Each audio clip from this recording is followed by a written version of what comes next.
हरेः ॐ नीलाद्रिनाथं जगतामधीशं चिदं स्वरूपशरणैकनाथं श्रीनीलगोत्राधिपतिवरेण्य सुरेन्द्रवन्यं प्रणतोऽस्मि नित्यं शङ्खचक्रं सकिरीटकुण्डलं सपीतवस्त्रं शरशिरोभक्षणं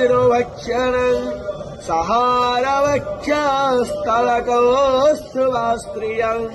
नमामि विष्णु शिरसाश्चतुर्भुजम् ॐ हरेः ॐ नेमाधोमत्पिन्मानः मा जीवः